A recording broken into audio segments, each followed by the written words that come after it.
Hi అండి, welcome to మన తెలుగింటి రుచులు. ఇవాళ ఈ వీడియోలో పల్లీ పకోడీ తయారీ విధానం చూపిస్తానండి. చాలా టేస్టీగా ఉంటాయి. ఈవినింగ్ ఈ స్నాక్ అయితే చాలా బాగుంటాయి. ఇప్పుడు సమ్మర్ వచ్చేసింది కదండి, పిల్లలు కూడా ఇంట్లో ఉంటూ ఉంటారు కదా. సో పిల్లలకైనా పెద్దలకైనా ఈ స్నాక్ అయితే చాలా బాగుంటుంది. చేయడం కూడా చాలా సింపుల్ అండి. జస్ట్ ఒక 10 నిమిషాల్లో ఈజీగా వీటినైతే మనం తయారు చేసుకోవచ్చు. ఈ ప్రాసెస్ ఏంటో చూసేద్దాం. దీనికోసం అయితే ఫస్ట్ ముందుగా ఒక మిక్సింగ్ బౌల్ ఒకటి తీసుకోండి. అందులోకి ఒక కప్పు, అంటే నేను ఇక్కడ ఒక 250 గ్రామ్స్ వరకు ఉంటాయండి సుమారు, పల్లీలు తీసుకున్నాను. ఇప్పుడు ఇందులోకి శనగపిండి వేసుకోవాలి. మీరు ఏ కప్పుతో పల్లీలు తీసుకున్నారు సేమ్ అదే కప్పుతోటి పావు కప్పు కంటే కొంచెం ఎక్కువ తీసుకోండి శనగపిండి. అలాగే సేమ్ అదే కప్పుతోటి పావు కప్పు కంటే ఒక 2 స్పూన్లు తగ్గించి వరిపిండి, పొడి బియ్యం పిండి ఉంటుంది కదా, అది వేసుకోవాలి. పొడి బియ్యం పిండి వేయటం వల్ల మనకి ఇవి క్రిస్పీగా వస్తాయండి, కరకరలాడుతూ ఉంటాయి. ఇప్పుడు ఇందులోకి జస్ట్ ఒక్క పావు టీ స్పూన్ కంటే కూడా కొంచెం తగ్గించి పసుపు వేసుకోండి, జస్ట్ కలర్ కోసమేనండి. అలాగే ఈ వీటికి సరిపడా, అంటే టేస్ట్కి సరిపడా సాల్ట్ కూడా వేసేసుకోండి. ఇందులోనే ఒక అర టీ స్పూన్ వరకు కారం వేసుకోండి. మీకు ఇష్టం ఉంటే ఇందులో ఫుడ్ కలర్ వేసుకోవచ్చండి. ఫుడ్ కలర్ వేయకపోయినా కూడా అంటే చాలా బాగుంటాయి చూడటానికి.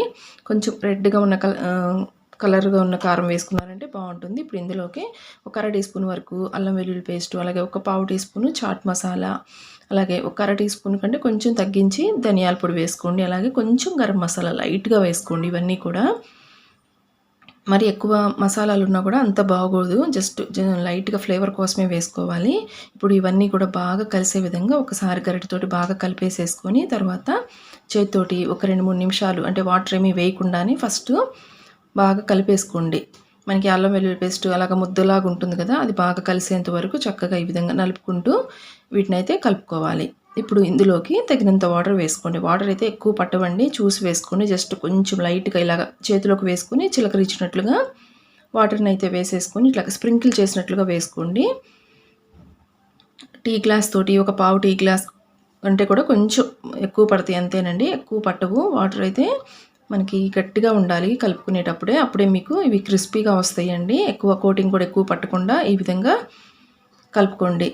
ఇప్పుడు దీన్ని ఒక 5 నిమిషాల పాటు పక్కన పెట్టేసేయండి. ఈలోపు మనము డీప్ ఫ్రైకి సరిపడా ఆయిల్ స్టవ్ మీద పెట్టుకుందాము.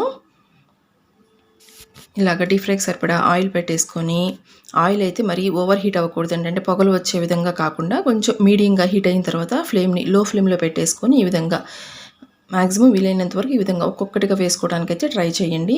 ఈ విధంగా మొత్తం అంటే ఒక వాయికి సరిపడా వేసుకున్న తర్వాత అప్పుడు ఫ్లేమ్ని అయితే మీడియం ఫ్లేమ్లో పెట్టుకొని ఫ్రై చేసుకోవాలి. ఇలాగా ఫ్రై చేసుకునేటప్పుడు మీకు ఎక్కడైనా కొంచెం ఎక్కువగా ముద్దలుగా ఈ పల్లీలు ఈ విధంగా వచ్చినాయి అంటే ఈ విధంగా అట్ల కాడ ఉంటుంది కదండి, దాంతో ఈ విధంగా జస్ట్ లైట్గా ప్రెస్ చేశారు అంటే సపరేట్ అయిపోతాయి.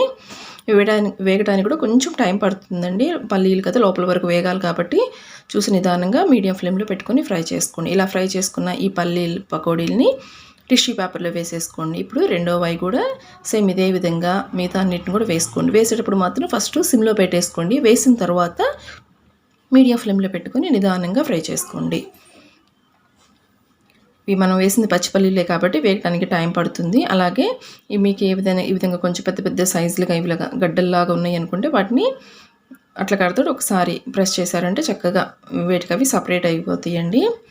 ఇలా మొత్తం కూడా ఇదే విధంగా మీరు ప్రిపేర్ చేసుకున్న తర్వాత లాస్ట్లో కొంచెం కరివేపాకుని ఫ్రై చేసుకోవచ్చు అండి. ఇందులోకి పచ్చిమిర్చీలు కూడా వేసుకోవచ్చు. మీకు ఇష్టం ఉంటే జీడిపప్పు ఇలాంటివి కూడా ట్రై చేయండి.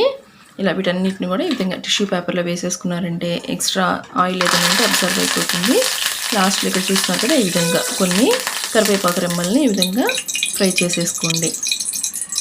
వీటితో పాటే జీడిపప్పు ఇలాంటివి కూడా వేసుకోవచ్చండి, ట్రై చేయండి. ఇవి మీకు ఒక 10 to 15 డేస్ వరకు కూడా ఫ్రెష్గా ఉంటాయి. పిల్లలు అయితే చాలా ఇష్టంగా తింటారండి, మనకి అచ్చం స్వీట్ షాప్లో కొన్నట్లే ఉంటాయి. మరొక ఇంట్రెస్ట్ వీడితో మరలా మీరు వీడియో నచ్చితే లైక్ చేయండి. Thanks for watching.